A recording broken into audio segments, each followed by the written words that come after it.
भले सर कट जाई केहू झुका न पाई।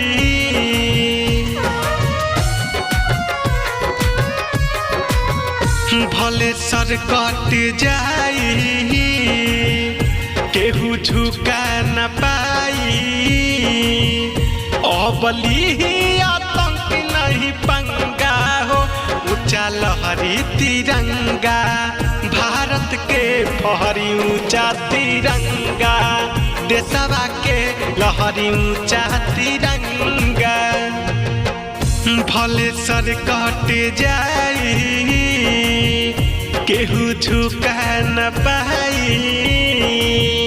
अबली ना दुश्मन पंगा हो, फहरी ऊंचा तिरंगा, देशवा के फहरी ऊंचा तिरंगा।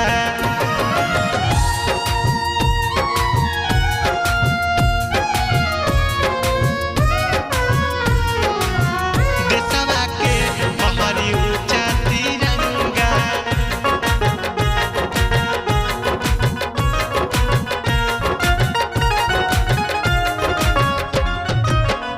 हर कितना ले वीर अपन दे दिहले जानवा, केहू ना घटा पाई भारत के सनवा। कितना ले वीर अपन दे दिहले जानवा, केहू ना घटा पाई भारत के सनवा। सुन चीन पाकिस्तान रही नामो ना निशान,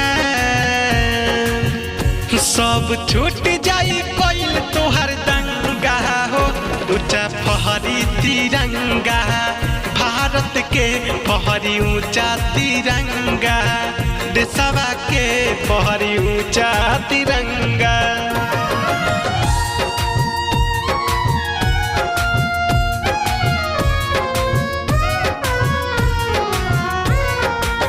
देशवा के फहरी ऊंचा तिरंगा।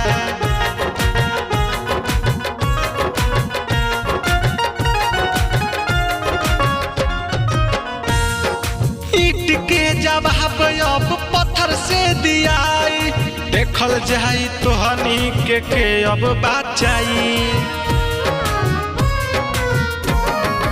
ईट के जवाब अब पत्थर से दियाई, देखल जाई तोहनी के अब बचाई। कहे सोनू सावरिया रहू घर के भीतरिया, न तो मारल जाई के नंगा हो, ऊंचा फहरी तिरंगा भारत के फहरी ऊंचा तिरंगा, देशवा के